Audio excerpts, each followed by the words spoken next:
Savez-vous quelle est la quantité de protéines que vous ingérez tous les jours? Beaucoup de personnes utilisent de nombreuses façons pour calculer la quantité de protéines, en se fiant à des tableaux d'informations nutritionnelles, comme également sur des applications, etc. Et cela pour connaître la quantité de protéines de chaque aliment, le soja ou la viande par exemple. Mais est-ce que vous vous êtes déjà posé la question comment ils arrivent à établir une quantité X de protéines pour chaque aliment? Est-ce qu'il y a des imprécisions ou des tromperies même dans les méthodes utilisées pour calculer la quantité de protéines? Je suis sûre que vous allez apprécier les informations que je vais partager avec vous dans cette vidéo-ci. Si vous appréciez ce genre d'informations, si vous appréciez mon travail tout court, eh bien, vous pouvez déjà me laisser votre like. Cela ne vous coûte rien et c'est si important pour moi. Allez, sans plus tarder, je vais tourner le générique et nous commençons tout de suite.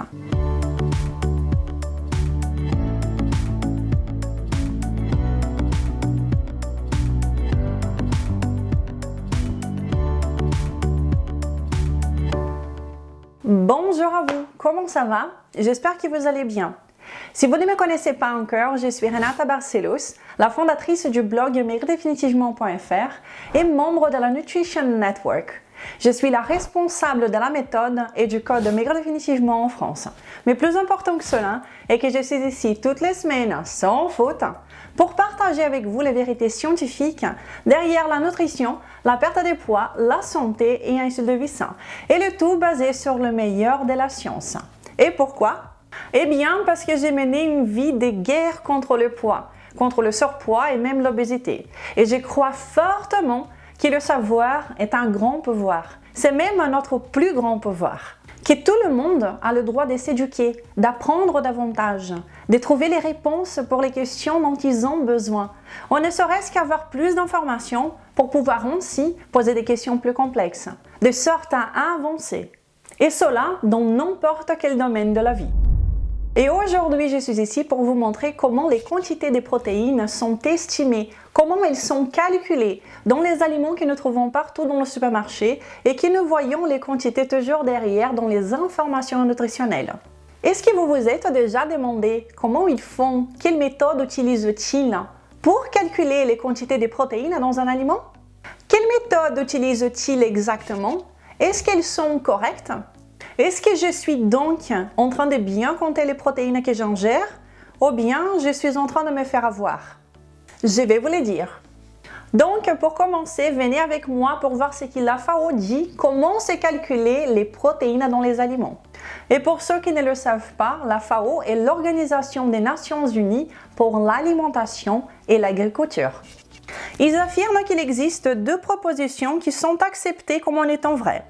La première est que la plupart de l'azote dans un aliment est associé à des aminoacides et que la plupart des aminoacides sont associés aux protéines. Et c'est ainsi qu'ils arrivent à calculer la quantité de protéines en comptant l'azote, car l'azote est lié aux protéines. Donc, pour savoir la quantité de protéines, on compte la quantité d'azote. Ils affirment également qu'environ 16% du poids des protéines vient de l'azote et que les acides aminés sont des protéines utiles. Et ils arrivent alors à une conversion qui s'appelle C25, qui est la base pour calculer la quantité de protéines à partir de l'azote. Mais comme ils affirment, utiliser le même facteur de conversion pour tous les aliments peut induire à l'erreur, en surestimant ou bien en sous-estimant les quantités réelles des protéines des aliments. Ils affirment que l'azote se lie aux protéines, mais qu'il se lie également à d'autres substances qui ne sont pas des protéines. Et historiquement parlant, ça a été très accepté que tout ce qui est lié à l'azote soit des protéines, mais la vérité est tout autre. Et qu'ainsi, en assumant que toute quantité d'azote veut dire également et automatiquement la même quantité de protéines, eh bien, cela cause des marges d'erreur de 15 à 20% dans le calcul final d'estimation. Ce n'est pas négligeable quand même. Il y a une étude assez récente qui parle justement de cela, qui a testé combien il y a en effet d'aminoacides dans certains aliments pour connaître la concentration des protéines et ont comparé les résultats avec cette méthode de seulement compter l'azote. Et voici ce qu'ils disent. Généralement, dans la majorité des méthodes analytiques, les quantités de protéines des aliments sont surestimées. et que ce manque de précision est associé à ces méthodes indirectes des mesures. Par exemple, la détermination de la concentration d'azote et sa conversion en protéines, ou l'interférence d'autres substances chimiques. Ils affirment que l'analyse des acides aminés est la seule méthode d'analyse des protéines où les substances interférentes n'affectent pas le résultat. Et voici un tableau de l'étude. Dans cette première partie, nous voyons les aliments. Et en premier, nous voyons les cabillaud. Ensuite, le saumon, les crevettes, les farines blanches, farine complète et une algue. Et donc, dans cette deuxième partie, nous voyons effectivement quelles sont les quantités d'acides aminés dans chaque aliment. Nous voyons qu'ici, les premiers, le cabillaud, 111 est la concentration d'acides aminés. La troisième partie est cette méthode bien utilisée, la valeur de conversion 6,25 que je viens de vous expliquer. Elle a estimé la quantité de protéines à plus de 185, qui est beaucoup plus élevée que la réalité qui est de 111. Et la quatrième partie est une autre méthode d'estimation aussi, celle-ci des valeurs spécifiques, qui a aussi surestimé la quantité réelle de protéines dans le cabillaud. Et vous pouvez voir qu'une surestimation a été faite dans tous les aliments de cette liste. Toutes les valeurs ont été surestimées, toutes. Et donc, nous pouvons voir que toutes ces méthodes utilisées, largement utilisées pour estimer la quantité de protéines, sont loin d'être exactes, car elles surestiment et beaucoup la quantité de protéines contenues dans les aliments. Eh bien, les plus grandes bases de données en ce qui concerne les informations nutritionnelles des aliments, comme celle qui est gigantesque de l'USDA, où vous pouvez trouver les informations nutritionnelles de n'importe quel aliment, la quantité de protéines, etc. Ils utilisent fondamentalement une méthode qui a été créée en 1941 pour estimer la quantité de protéines. Et ces bases de données d'informations nutritionnelles, eh bien, elles sont fortement utilisées par l'industrie pour nous informer, nous, consommateurs, ce qui contient vraiment dans les aliments que nous achetons. Voici maintenant une étude française de 2008 qui critique fortement cette méthode. Ils affirment: ces méthodes de conversion utilisées, y compris le facteur général de 6,25, sont utilisées depuis 75 ans. Ils disent que quand vous utilisez le facteur standard de 6,25 pour tous les aliments, vous assumez simplement que tout l'azote est lié aux protéines, ce qui n'est pas vrai. Ils affirment également qu'il existe des facteurs de conversion spécifiques pour chaque aliment et que cette méthodologie n'a pas de base scientifique. Ils continuent en affirmant qu'il serait raisonnable de ne plus utiliser ces facteurs de conversion obsolètes. Ils sont encore utilisés seulement parce que les chercheurs ont peur d'ouvrir une boîte de Pandore. Même en sachant que cette méthode qui est largement utilisée, la 6,25, et même les mesures spécifiques pour chaque aliment, eh bien, ces méthodes sont utilisées depuis plus de 85 ans maintenant. Les chercheurs ont tout simplement peur de se mêler dans un paquet de problèmes en ouvrant une boîte de Pandore. Rassurant, non? Voici ce qui dit le USDA sur le soja, par exemple. Pour le soja, un facteur de 5,71 est utilisé. Cependant, l'industrie du soja utilise un facteur de 6,25 pour calculer les quantités de protéines. Et ceci est très problématique. Eh bien, nous savons déjà que le soja est problématique à cause également de ses antinutriments. Car jusqu'à 50% des protéines contenues dans le soja ne vont pas être absorbées. Elles sont là, mais ne pourront pas être absorbées à cause des antinutriments. Et en plus de cela, ils utilisent un facteur de conversion qui est la pire, la 6,25. Et cela simplement pour gonfler les chiffres des protéines. Et bien voilà la méthode qui est utilisée pour favoriser l'industrie et pas nous. Pas étonnant. Et donc voici une vérité qui est dure à avaler. Les packaging que vous prenez là, de quelque chose que vous avez acheté, les informations nutritionnelles contenues dans ces paquets, eh bien, ne reflètent pas la réalité. Malheureusement. Mais avant que je partage avec vous mes conclusions de tout cela, je vous invite à vous abonner à cette chaîne maintenant si vous ne l'êtes pas encore. Et bien, à cliquer sur la petite cloche pour que vous soyez prévenus à chaque fois qu'une nouvelle vidéo sera disponible ici. Je suis ici toutes les semaines pour partager avec vous toutes les meilleures informations en vous donnant de mon mieux pour que vous puissiez devenir une meilleure version de vous-même en ayant la meilleure forme physique que vous n'avez jamais eue. Et si vous n'avez pas encore un exemplaire du guide du débutant pour maigrir définitivement, faites-le tout de suite, c'est gratuit. Je vais laisser le lien pour le téléchargement juste ici dans la description de cette vidéo. Et vous pouvez également me suivre sur Instagram. Ok, les conclusions maintenant. Eh bien, ce n'est pas la première vidéo que je parle de protéines sur cette chaîne. Comme nous avons vu dans cette vidéo-ci, les consignes officielles surestiment déjà nos besoins journaliers de protéines. Ce que je considère étant une quantité optimale selon mes objectifs, eh bien, c'est une ingestion de 2 grammes de protéines par kilo de poids idéal, par poids de base, on va dire comme ça. Et une telle consommation sera bénéfique pour la perte de poids, mais également pour les personnes qui souhaitent avoir une routine d'exercice. Et cela, bien sûr, selon mes recherches dans l'état de l'art de la science en ce qui concerne la consommation journalière des protéines pour les êtres humains. Donc, en comprenant bien que les consignes officielles nous donnent déjà des quantités surestimées de notre besoin réel de protéines journaliers, et en plus de cela, que les méthodes utilisées pour estimer la quantité de protéines sont erronées, sont obsolètes, comment pouvons-nous être sûrs des quantités de protéines que nous consommons? Encore plus si vous consommez souvent du soja par exemple, et ce n'est qu'un exemple. Nous voyons que de nos jours, il y a cette acceptation que les protéines végétales sont meilleures pour la santé, meilleures pour la planète, au pire encore qu'elles sont suffisantes.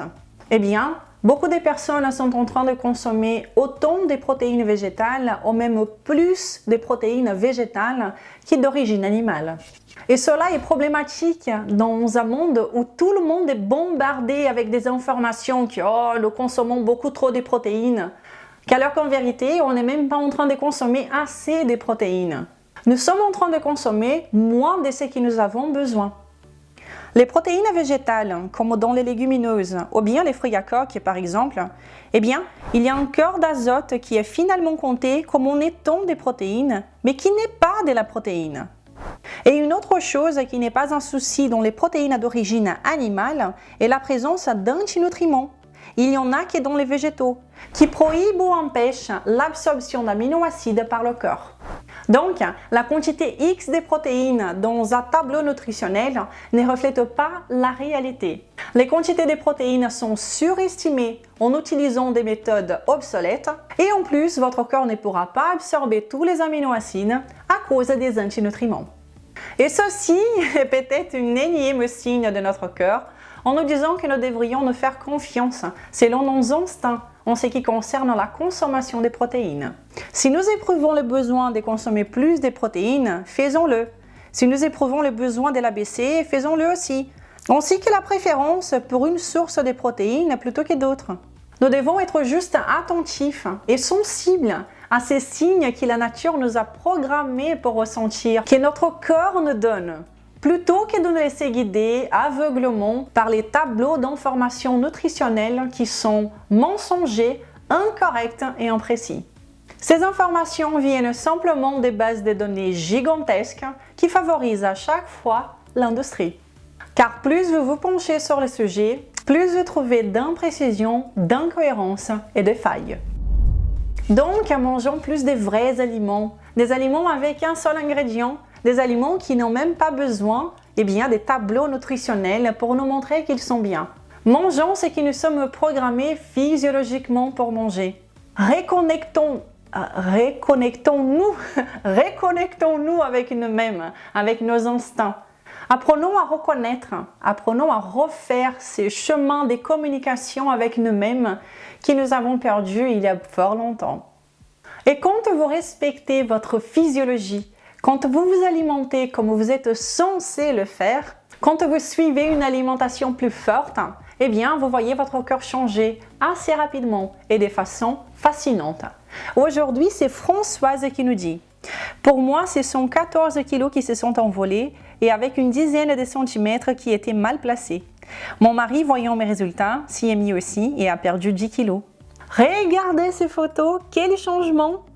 Un grand bravo à vous deux, Françoise. Je suis extrêmement contente de vous savoir ensemble dans cette aventure, de vous voir changer et de vous savoir heureux. Bravo encore! Est-ce que vous voulez changer aussi?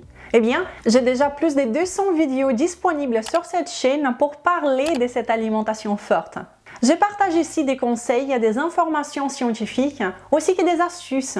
Et si vous commencez à les appliquer dès aujourd'hui dans votre quotidien, vous allez voir très rapidement les très beaux changements, les magnifiques changements même, que vous pouvez avoir quand vous avez une vraie alimentation forte.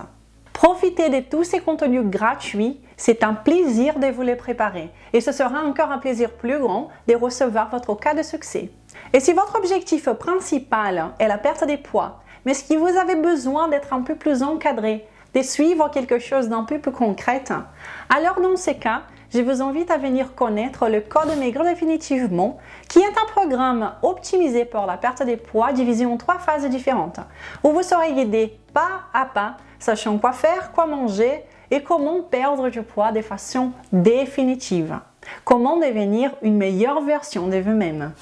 Et si vous pensez que ces programmes peuvent vous convenir, si cela vous parle, je vais avoir le plaisir de vous accueillir avec nous dans notre groupe privé pour les participants du Code. Un endroit incroyable où vous allez trouver de la motivation. Vous allez pouvoir aussi échanger avec les personnes qui ont déjà changé ou qui sont en train de changer à ces moments même. Vous allez trouver également des idées de repas, des recettes, ainsi que des vidéos en live avec moi tous les mois. Perdre du poids sans compter les calories et sans s'affamer, eh bien, tout cela est possible quand nous nous appuyons sur la science et sur notre physiologie. Venez perdre du poids avec nous, vous allez adorer. Ok, donc, je m'arrête ici aujourd'hui. Ça a été, comme à chaque fois, un grand plaisir.